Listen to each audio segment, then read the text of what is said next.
Now, a couple of days ago, I released my unboxing and first look at the brand new Surface Pro 9 in both the Intel and the ARM variant, the one with the 5G. For those that didn't see it, check out the link in the description below. It's doing really well. I highly encourage you to check it out. But if you want a more affordable option, but want to get a lot of the same premium features as you'd get on the Surface Pro 9, you're going to want to check out the one I have here today. It just arrived. It's the Dell XPS 13 2-in-1, and I gotta say, more impressive than I thought it would be since it's arrived. I really like the display. It's a beautiful display. It's the same display resolution, 2880 by 1920 as the Surface Pro 9. Yes, 3:2 aspect ratio, IPS. It's very bright. It's very sharp.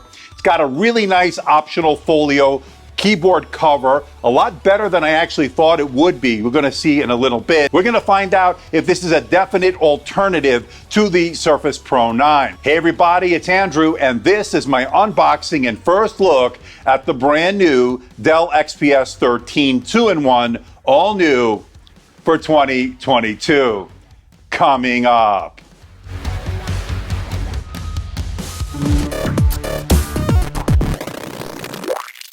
Now, before we get to the unboxing, I just want to let everyone know, in the interest of transparency and full disclosure, I'm not being paid by Dell. I'm not being sponsored by Dell. All the opinions you're about to hear are my own. Dell is not getting copy approval. That means you're seeing this video for the first time, just like you. Now, this review unit is on loan from Dell, and once this review is done, I'll be sending it back. Now, pricing as configured here today is going to be $1349, and that is going to be cheaper than the similarly spec'd out Surface Pro 9 with the Intel, and even the Surface Pro 9 with the 5G, which starts at $1299 without the keyboard cover or the pen. Now, including the pen and the cover here today, the Folio, $1349. That is a much better deal, in my opinion, than the Surface Pro 9, and that is something to look at, because this is not only bringing a nice display, but has really great build quality, as you'll see, and has really good looks. We'll get into it now. So Dell sent over the XPS 13 2-in-1. This has been highly anticipated, at least by me, to compare to, say, something like the Surface Pro 9, which I just did my unboxing and first look video. For those that didn't see it, I'll leave a link in the description below. But Dell is a more affordable option this time around. It has a very Surface-like Folio keyboard combination here, and then it comes with a pen if you buy that keyboard Folio combo. And all said and done, like I said, it comes in cheaper than the Surface Pro 9. So without further ado, let's find out what you get inside the box. And once again, we get that really eco-friendly packaging from Dell. We saw it with the XPS 13, the XPS 13 Plus, and now this. And let's get this one out. This is the Folio cover. And let's see if there's anything else in the box. That looks like that's all that's in that outer box. And let's take a look at the Folio cover first, because that's the one I have right here. It's got a felt cover, and it's got a nice blue finish. The color of the unit will be sky. Okay.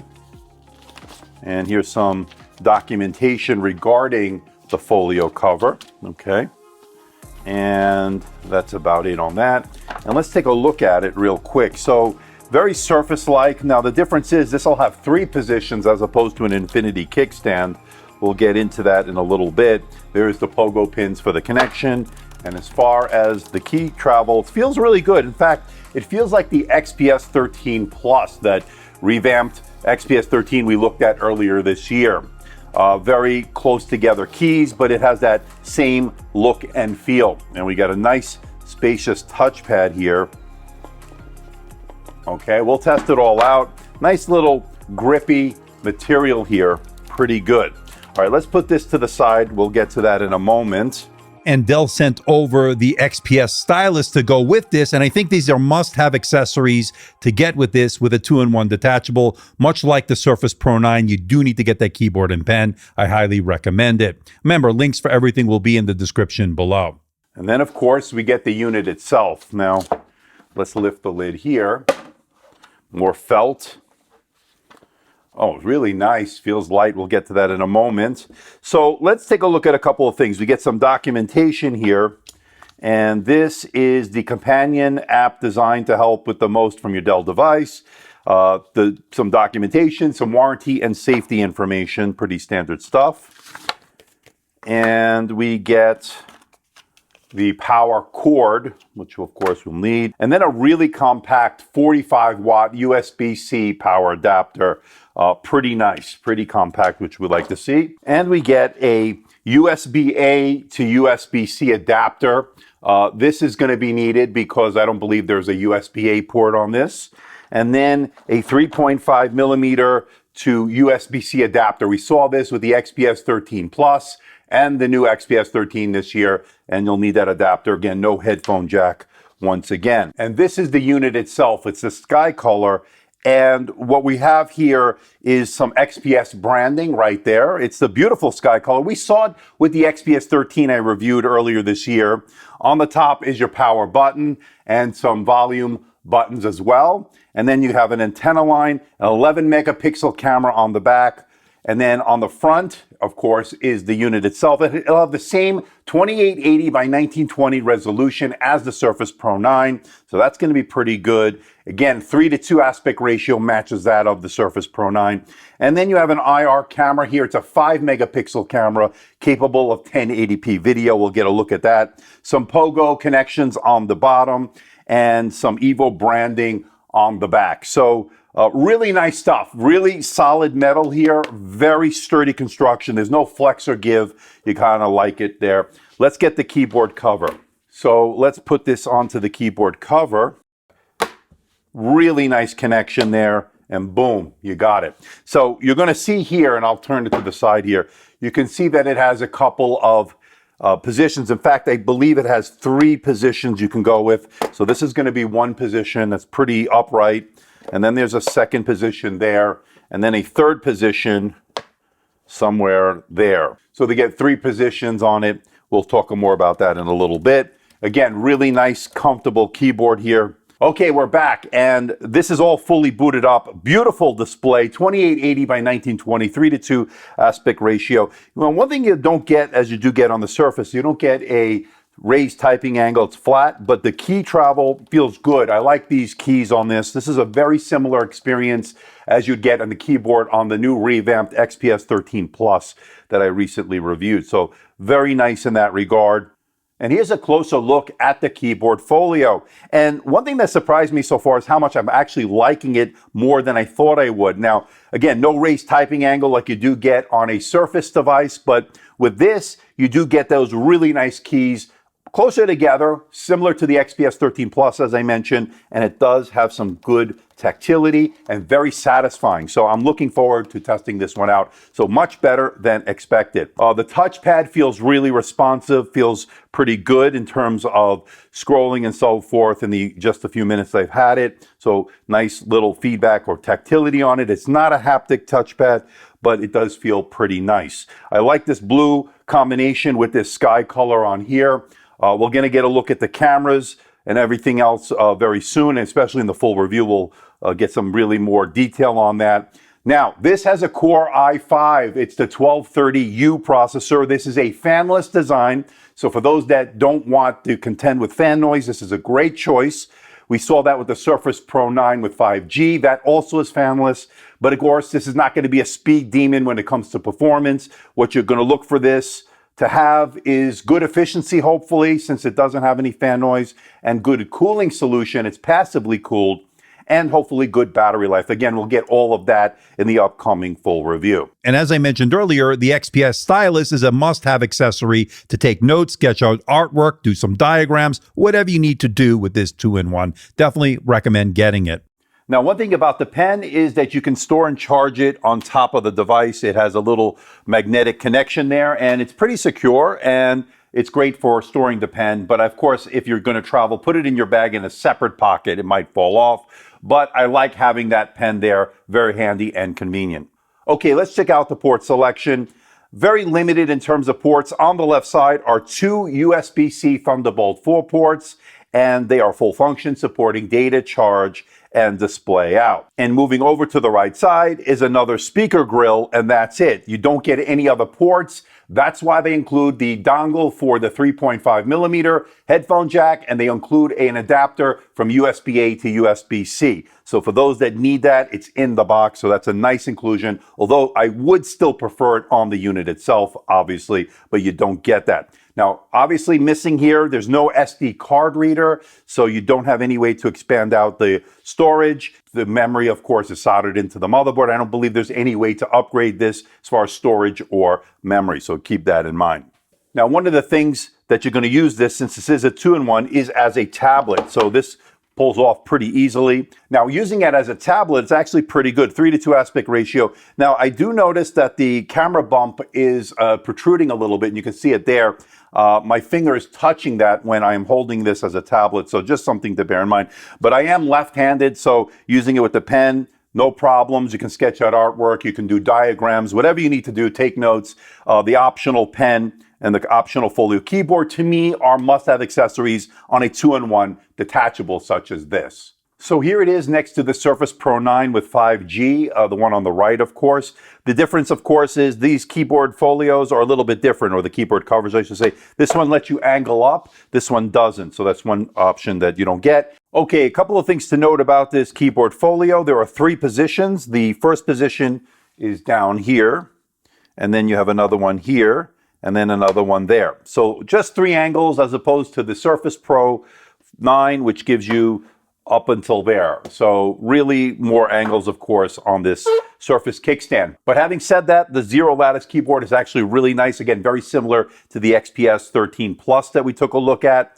Now, this one has 5G, as I mentioned in the unboxing of the Surface Pro 9 with 5G. This one also has optional 5G, according to the press materials. There are strategically placed antenna lines for that 5G reception, so that is an option. And if you do go with that, it'll have a SIM tray on the right-hand side over there, and I believe it also supports eSIM, as does the Surface Pro 9. So very similar. This is a cheaper solution in terms of the price, but very premium nonetheless. So I'm liking what I'm seeing so far. Same resolution, thinner bezels actually on the top here, despite the fact the Surface has a bigger, thicker bezel there. And then on the bottom, a little bit thinner as well. So we'll show you a different angle as well. But for the most part, a nicer, cleaner look in a lot of ways. The only thing is I noticed that the Surface Pro 9 has thinner side bezels, but thicker top and bottom bezel, which is hidden when you do use the raised typing angle with the type cover, whereas this one, you cannot raise it, but a thinner bezel on the bottom and on the top. So pretty interesting stuff. Now this year, again, the Surface Pro 9 went to the power button and the volume rocker up and down on the top. This one has the volume up and down keys on the top and the power button on the top as well. These are welcome changes, especially for the Surface Pro 9, which used to get in the way when it was on the side. I like the move to the top, and I like what these are both bringing to the table. Again, I like the fact that we have choices when it comes to 2-in-1 detachables. And so far, the display has been excellent. 2880 by 1920 in terms of that resolution, 3:2 aspect ratio, IPS. It's very bright. It's very sharp. I like the colors on it. I'll bring you all the metrics in that upcoming full review. This thing is really nice and holds its own against a Pixel Sense display. Now, one difference is, of course, this is a 60 hertz display, where the Surface Pro 9 has the Pixel Sense Flow display with a dynamic refresh rate up to 120 hertz. Here, you're just limited to the 60 hertz. But having said that, it's still an excellent display. It's also an HDR display, so watching high dynamic range content in Netflix, Amazon, YouTube will be great on this. Again, I'll have more to say on this display in the upcoming full review. Now, of course, this is a touch display. It's very responsive. It also has the pen support, as we talked about. So there's a lot to like here as far as a 2-in-1 detachable. And the display is certainly a real showcase piece for it. And this doesn't disappoint. And for those wondering, here it is next to the Surface Pro 9 with 5G. I will have a head-to-head comparison between the Dell XPS 13 2-in-1 and the Surface Pro 9 coming very soon. Now, the front-facing camera is a 5-megapixel 1080p camera. In terms of the video, you can blur the background, you can control the contrast, brightness, sharpness, saturation, a lot of control by the user. The rear-facing camera is a 4K 11-megapixel camera. We'll get into that in the full review. Now, one thing to note, that front-facing camera is an IR camera, allowing you to log in with face recognition, and the power button on the top doubles as a fingerprint scanner. That's worked well. Setup was easy and registered my finger each and every time I've used it. Another big surprise are the side-firing speakers. They're actually pretty powerful, filling up the room rather nicely. That was a little bit surprising here, so good in that front. So what do you think about this bad boy, the XPS 13 2-in-1, a really nice blue folio cover, pen stores and charges magnetically, beautiful display. It's got a 3:2 aspect ratio. Now, of course, I gotta put it through its paces and bring you the full review. That will be coming very soon. I'm gonna test the performance of that Core i5 1230U. But of course, just keep in mind, don't expect this to be a speed demon. This is not what this is designed to do. This is a mobile device to be taken with you that's going to be able to be a tablet. It's also going to be able to be a laptop replacement for certain situations. So the Core i5 1230U is going to give you decent performance, but where you're going to see where this is going to shine is going to be hopefully battery life, efficiency, and so forth. And it's also a fanless design. You don't have to contend with any fan noise, and that to me is a big plus. But I'm curious to see how hot it's going to get in terms of the cooling. Again, there's no fan in this. So again, a lot to check out on, and that's going to be coming in the full review. But one of the best parts about this is not only are you getting these premium features with this all metal design, the beautiful sky color as I showed you, it also comes in cheaper than the Surface Pro 9 in a similarly equipped Surface Pro 9. So you're looking at 512 gigabytes of SSD storage. You're looking at 16 gigabytes of RAM. So this comes in cheaper because with the keyboard Folio and even with the pen, you're going to save some money compared to a similarly spec'd Surface Pro 9. So that's a big plus going for this. This is a lot better than I thought, ladies and gentlemen. I'm really impressed with it. These Surface type devices are a big interest of mine. I actually like them. And this is a nice alternative, especially because you're not breaking the bank when you compare it to the Surface Pro 9 with similar specs. But I'm curious to know what you think. Let me know in that comment section below. So please hit the like button, please subscribe, please share this video. Don't forget to leave a comment in that comment section below. Let me know how I'm doing. Let me know if there's a device or something out there you think I should review. I'll do my best to try to make that happen. Don't forget to check me out on Facebook, Twitter, Instagram, and of course, my website, amdtechreviews.com. So until next time, this is Andrew from AMD Tech. See ya.